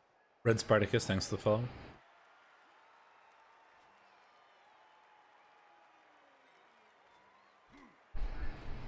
So Jeff, I just have to ask you this in chat. Are you gonna be super drunk for your game? And please tell me you did not get rid of the piling on catcher on your Wood Elf team. Jeff, you don't know the memes? Safety chorf. Come on. Safety chorf. The hero we need.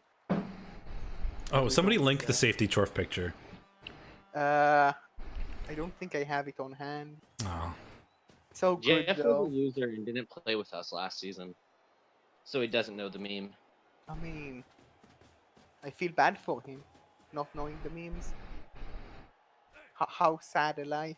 Don't let your memes be dreams. Ooh, down goes Trophy Boy. I think that's probably worth re-rolling. Yeah. I mean, you have a massive gap in the center, and you really cannot afford to leave it. Yeah, you have to re-roll that. Oh boy. Ooh, down go Trophy Boy. That's kind of That's bad. bad. The Dark Elves could take advantage of this pretty easily here. With they don't even have to dodge. They can just run right through the center and get past a lot of these chorfs if they want to. There's definitely room to be in scoring range. It's gonna be a bit awkward with the wizard, but there is a chance to cage here even properly. And if, like, at least force the wizard, and if the wizard is not amazing, you might be able to pull the win instantly. Or maybe stall them out, but then there's no wizard for overtime, which both are good enough for the elves, I think, especially with how hard removals were. Let's see what the elves elect to do here. With the fewer number of elves that exist, you can run through the middle, but we're not going to have very many elves to make it super safe, and then there is the threat of the wizard. So if they do run into the middle here, they could easily be wizarded and then collapsed in upon by all these chorf blockers, and it could turn into a really bad situation really fast. But this is also a very good opportunity to make a lot of forward progress if they want to. Yeah, like even the dodge tackle Mighty Blow that was really out of position after failing a dodge can now, like with 1/2+ dodge from tackle and 1 from no tackle, get into a meaningful spot again. That snake is gonna cost the chorf team. The question is, how much is it going to cost? Yeah. So, starting with dodges, there is a plan. Not sure what the plan is. Well, we could also dodge out Lord Voldemort and get him pretty far forward. And then you can screen with the witch and the guy that we just dodged, and we could like pass to him or hand off to him or whatever, and then get the ball like pretty far forward on the other side of a bunch of elves We from the might be Chorfs. blitzing this 3+ cat. Chorf here. Yeah, we are blitzing the Chorf here. Double boat down is not what you want to see at all. This No. position. Because that means everyone is stuck on the Chorf, and you Oof. don't even get the frenzy roll for free. And he takes it. I might have even considered like the reroll there just because of how bad it is. Yeah, I think I like a reroll there. Like the thing is, you still have dice to roll, which is scary. But on the other hand, what's the point of this position? You're very open, but you might be able to stop getting blitzed from like tackle or wrestle. Like if you dodge the movement A to screen and you Mhm. just go forward with the ball, like it's really scary because of the wizard. There's the dodge. But maybe you can make it safe. Like move him 2 squares below Count Dracula, move the ball, and then dodge one of the linemen to mark the bull centaurs from the other side, and you're slightly safe. And slightly safe might be good enough. Slightly safe is better than not safe, which is what we currently are. Considering that ball isn't an easy 2-die from a Chorf. Yeah. But it's not gonna stay here, I believe. I hope not.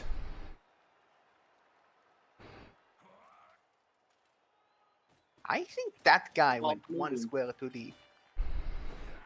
Uh-oh. Did he forget about the wizard? Because that's close enough for the hobgoblin to recover after the wizard. We need to get another And player in there. Yeah, but how? We can't. Well, this is 1,000... Oh, this is so scary. Believe in the one on the lightning bolt. I mean, Spazdalf, I need you. we 1,000% lightning bolt this, and then even if that fails, we still can blitz with the bull centaur or the hobgoblin, but I mean, it's like- blodge, so that's the thing. But the lightning bolt, man, is terrifying here. I mean, the hobgoblin does have wrestle. It's not the worst blitz in the world. The thing is, if the lightning bolt is good and the hobgoblin picks it up, you can get screened, Oh man, and then like it's over. that is quite a name to pronounce. Chibabakaula, thank you for the follow. I tried. Cheap. Kal- I had Chiba? to try. Chiba? I like that mark on the bull centaur. He was somewhat threatening. But If the- we're the- ever going to see a lightning... No! Why He did we didn't- not lightning What? bolt? What? This is the perfect Surely lightning that's- bolt turn. This is like now, if you knock him down, sure, it's nice, but it's not as good as just getting to pick up the ball with the wrestle hobgoblin, which is much better than having to use your bull centaur as an assist and then probably having to wrestle this guy to the floor, which is awkward. I Well, really think this is a mistake. He might have forgotten about his own wizard. if we blitz from the bottom... Nope, never mind. I was going to say if we blitz from the bottom and push towards the right, then... I mean, they'll sidestep. Oh, I guess it doesn't matter. Oh, well, he Wow. goes that way anyway. Because now the Sure Hands Hobgoblin is in range of the ball if the ball scatters to the right, which it did. I would go the other way, because then, like, the only good pickup... Yeah. Like, you have to pick up with the wrestle, and it's easier to hit the wrestle. If 'cause you he's unprotected. if you sidestep to the other way, there's like 4 and 8 of the ball, or 5 and 8 of the ball just being out of range of the Sure Hands guy. Yeah, and this like the wrestle could pick it up, but he's a lot worse as a ball carrier because it's easier to knock him down, and he would be in a really bad spot. Like Yeah. it would probably be you just blitz him with the Lord Voldemort, and then it's really easy to pick up with Darth Vader and just go in or even stall because there's Now the Chorfs Like, may or the may window not doesn't- have an easy time scoring because it is turn. Oh well, that doesn't help. Goodbye. Oh no! Another 1 in 36. He picked. Are these orc? Yay! Nice, good job, He got Hobgoblin. it. But this is a horrible spot to be at. Yeah, But well, they the Chorfs have the ball. They have 2 turns to score. They could theoretically do it on a Bull Centaur or a Chorf, but that's kind I of mean, hard. I would be surprised to see the ball stay. Like, you could even dodge the Mighty Blow Blitzer from the top over there to be the assist for the Blitz. Yeah, And then you have, like, 2 blodgers on the ball. I'm And then you probably knock it down and just pick it up with sure hands and run away and possibly even score. 2 turns is not a lot for Chorfs. Very, very, very optimistically, the Chorfs can theoretically score here, but more than likely, if they somehow manage to have the ball at the end of this turn, it's more than likely that they go to overtime. So they're gonna have to be careful with that one reroll. But having the wizard for overtime makes a pretty big difference. Although I think the wizard play earlier was probably better. Yeah. I think the wizard play last turn would possibly have been just a guarantee for the touchdown on this half. I wouldn't say it was The a guarantee. Dark I'd say can it was easily score likely, it. but not a guarantee. Like it's a very easy score this turn, and honestly, at this point, you might even try to bait the wizard because you can pick up and get out of range of everyone. So, like, sure, you can wizard me because you have to, but I have like 3 dudes that can pick up the scatter, and you have 0. So I'm probably happier with that trade. The only good scatter. We didn't scatter into a Dark Elf's hand, but that does stop the instant score. We have a 2+2+2+2+ to score right now with the blitzer, the movement blitzer. He's too far away to reach the ball and 1, 2, score. 3, 4, 5, 6, 7, 8, 9, 10. Oh yeah, he needs 1 more movement. With that scatter, he cannot go. But honestly, it doesn't matter. We still just pick it up and move out of range of everybody. And that at least forces the wizard because there's no one that can hit him.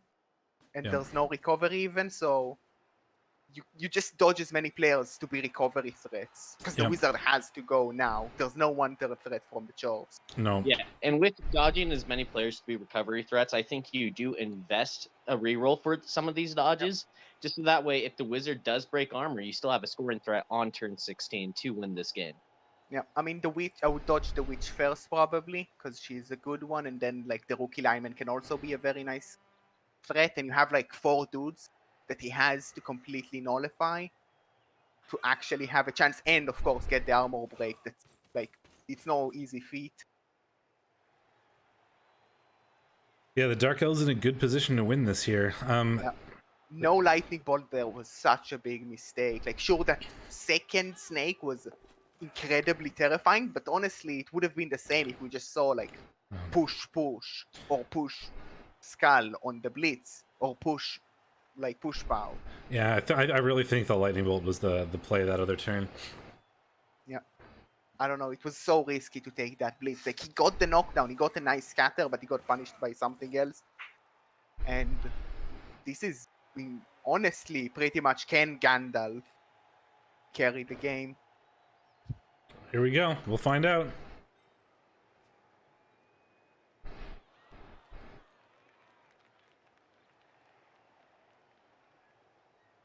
Not much for the elves to do now except for hit end turn unless they try to dodge out the Joker.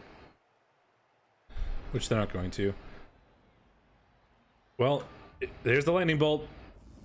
We do find the knockdown. Is it an armor break? Because that would be big. It's not. It did scatter closer to the Chorf team. So there is one player that could maybe pick it up. The bull could, right? No, because we'd have to dodge 1, 2, 3, 4, 5, 6, 7. No, the bull can break tackle out, and blitz the bottom lineman there to make it so that the dodge is at least a little bit easier for the hobgoblin that can reach the ball. So I think that's probably what we have to do. I mean, we could also GFI with the Chorf to do it, but like, everything is bad. We probably have to somehow free up this wrestle hobgoblin, pick it up, and believe could. We can break tackle with the bull centaur to blitz the Count Dracula so that the dodge out is at least a little bit easier for the wrestle hobgoblin, and then you can double GFI. Use the block pool centaur as well, like 2 GFIs, but you have an inbuilt reroll for that. That's true, because he did block away the he blocked away the Joker with the Chorf, so you could use the block bull centaur, which is better. But this is bad because like the witch elf will still be free, and the dude next to the ball will be free. So you pick it up, and like the witch elf comes in for the assist, he gets a blitz, and he has. Here comes the bull. See, like, players free. Double push is really bad. That won't do it. No, like now it's a 4+3+2+2+. Now you did 3 tackle and then you did 3 GFIs with the bull center. Yeah, I mean that's maybe better. Oh, you could do that now too, yeah. But it's still kinda awful. Well, I mean, so the Bull Centaur is a 2+, 2+, 2+, 4+, and the Hobgoblin is a 4+, 2+, 2+, 3+. Yeah, you would do it with the bull, but like it's too easy to get the 2 dice on him and still have like an elf in recovery position. Because movement 8 Blitzer, Lord Voldemort would be free. The Witch Elf needs just a 2+ dodge. There's the lineman, Count Dracula in a good position. Oh, he got it! Nice. Picking up the ball is way too easy. See. He did use the wizard. He used the wizard on this Do blitz you after it got free. throw it somewhere? No. You I don't. could try to punt it away, but I don't think that would be great. I mean, the thing is, if Maybe you it's better than keeping it there. Well, it's if you not leave it, bad. if you leave it there, Lord Voldemort comes in for an assist. We can dodge out and blitz with the witch, and then we have Darth Vader who can just pick it up and score, Yep. or Dracula to make it a 2-die. I guess it's really easy for the Dark Elves to get a 2-die here and then score. I mean, at this point, you are very much hoping for some really bad dice from the elf. Not Looking I mean, you marvelous could and- throw it just like at the chunk of Chorvs you have in the middle of the field, and then, you know, you're probably not going to catch it, but it may land in some tackle zones. You may get super lucky. It might not be the worst idea. Yeah. I mean, the fear is an intercept, because the intercept makes the score even easier. We try. I think it would probably be worth to do though. Thick skull. Now, that was a good dodge, because if it worked, it was amazing, but it's not. It didn't, so it's not amazing. Now it's pretty much, can we roll enough 2+ to guarantee this touchdown? The question really was though, like, yeah, if you threw it, you could very easily make it much easier for the Dark Elves to score, but you could also make it harder if you're lucky. And right now, it's also very easy for the Dark Elves to score as it is. Yeah, So like you- it's 2+s to get like So 2 dice on the ball, and the recovery is easy. I think you So I'm try. not sure about that position. I think you try to throw it. Like, it could make it worse, but it also has a chance of making it better. And right now, it's pretty bad. So you probably take the. I think you take the risk and maybe make it a little bit better. If you're This is lucky. a weird position, Let's because see like if I the can elves get the have 2-9 to 2-9 consider a by, bad scatter. Try and Lord Voldemort the 3+, and if you fail that one, then you don't try to make it a 2-die into 2-die. We can dodge out Lord Voldemort as an assist, and we can dodge out the witch to 2-die frenzy. With block against no block, and then we have all the movement in the universe with Darth Vader to pick it up no matter where it scatters to. I Yeah, and if mean- you do get the knockdown, you have to push it away There it from the is. 2 players that were removed. Yeah, you don't want to get the.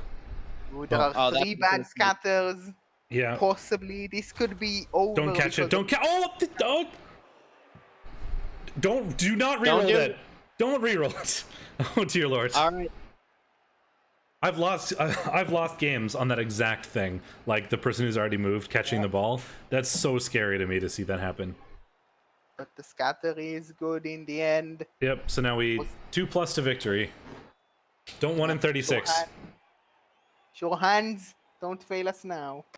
Don't 1 in 36. Side story on this: if the touchdown goes through, that's also a level on Darth Vader. Got It it. does. Got it. That is likely gonna be game for the Dark Elves. Yep. That was a very interesting second half. It really Because was. the elves went really slow. I think it in the end boiled down to like not pushing the trigger when it was so good on the wizard. Like the elves Yeah. said, well, if he wizards, I'm screwed. So I'm just gonna hope he rolls the 1, and he rolled the 1 on the bonehead. Yeah, exactly.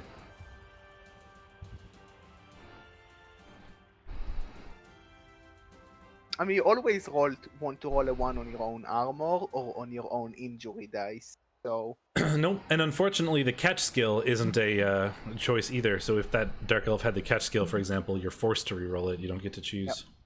kind of silly. Well, the Chorvs can like technically attempt a 1-turn, but I don't know if it's feasible. Yeah, like in the actual rules of Blood Bowl, you should be allowed to actually re-roll it in when it's succeeded, Yeah. because you really don't want it to work with your team re-roll or a catch re-roll. Yeah. There's technically a 1-turn available with the Bull Centaur. It's incredibly difficult. I mean, But They have technically, essentially You moved. could spread out the line and make it basically impossible. No, it's still doable. They're a movement 7. It's not too bad. yeah. It's There's 11 players on the pitch. And there's no dodges at the end because you don't have enough elves.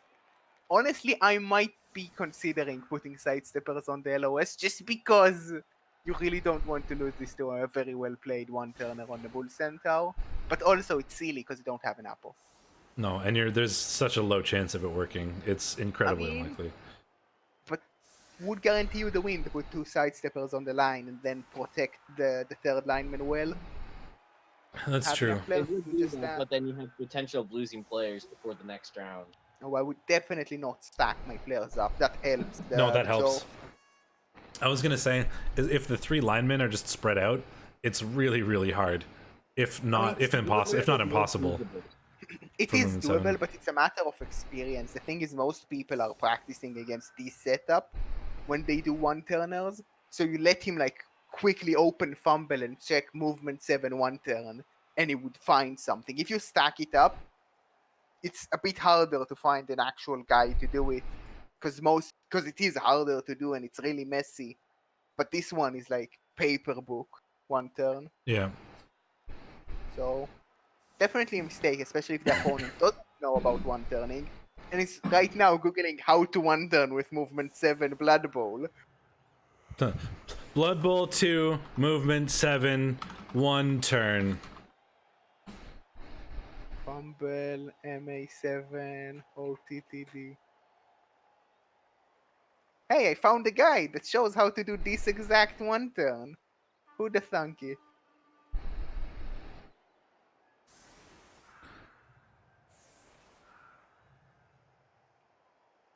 Is it the Skaven movement 7 1 turn touchdown? Yes. It's exactly this one. Although that's not the setup that Just a Random Noob is currently doing, so probably not following it. I mean, Although there's still a chance to do it. He just has to move one of these players over and then. yeah, I mean, right now it doesn't seem a bit the most promising. I think his setup is not. Actually, it is doable, but it's really weird. He should tighten his position up. And then it would be fine. Oh, I am not a fan of that. That's showing that he's not experienced with the movement 7 one turn. Because you need to push a second player over the line to have an option here. Unless you have Frenzy, and then you can use Frenzy for the last push. But you don't have Frenzy, so you cry. Want to buy Frenzy? I think that's my favorite one turn. With the fanatic just pushing the goblin up the field a whole bunch of times. I think that's actually my favorite one turn. Just like It's so stupid. just roll the 1 and 3 like a whole bunch of times in a row, get incredibly lucky. Excellent. Perfect. Yeah, easy game. I mean, at that point, I wouldn't even be mad if my opponent like pushed the goblin 4 spaces up the field just by rolling the 1 and 3 with the fanatic literally every turn. I'd be like, you deserve to win this. Like, if I have to fill the fanatic on a one turn, I always go for it. Because one day it will happen and it will be glorious. But until then, it's a dream. My favorite part about the guide that is being referenced for the fanatic is have a movement 7 goblin, put him on the line, put fanatic behind him, give ball to movement 7 goblin, push with the fanatic. it's the whole guide. It's 2 pictures. It's just Next repeat this level. until you push the goblin 4 spaces forward. So I think we possibly have messed this up. Yeah, we have messed this up.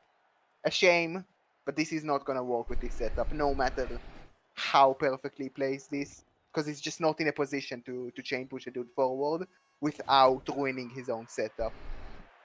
Because he could chain push the guard mighty blow forward, but then there's no one to do the push before last. So what's the point of that, really? I am way too lazy to think that far ahead, so I'm really glad you're here because my suggestion to this would be I'm just gonna watch and see what happens because I don't really want to try to figure it out. Yep. And sadly, I believe that ends nicely in a win for the Dark Elves 2-1 because this is not possible. He's not in range, and there's nothing you can do because you just don't have like 15 players complete all the squares to chain push the middle lineman on the LOS into the bull for the last push. Yeah. That's just silly. Yeah, he needed to push someone up, Lumi. This setup was just poor. With this setup, it was never doable. Like, maybe if that Hobgoblin that just moved was 1 square forward on the setup, could have chain pushed the Chorf and then pushed it forward, and it would have been doable, but it would still be unnecessarily complicated. I think just a random noob realizing right now that once he blocks with this Chorf, there isn't going to be no one else to do another chain push, and we still need another chain push. Yeah. We find the knockdown anyway, so... Your movement 6 with sprint. But there are no 2-turners in one game, sadly. But there is Got an a injury. badly hurt Dark Elf, I guess. Yeah, it would have been a very fun game with 2 1-turns that are not natural. Yeah. But it was not meant to be. Yeah, he needs another square. Cessa. You need 4 squares because you're essentially movement 7 with movement 6 and sprint. Yeah. But he only, like, 3 is easy, 4 is a hard one. If you didn't practice it or Google how to do it on Fumble, then it's not easy to, like, come up with it on the spot. It definitely requires, like, the normal 1-turner is a thing you don't think about until you see it.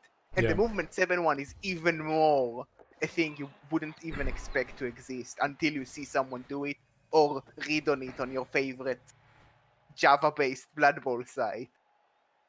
Yeah, the movement 7 1-turn is pretty unlikely in a lot of cases. Like, you need a lot of pushes to make it work, and that's the hard part.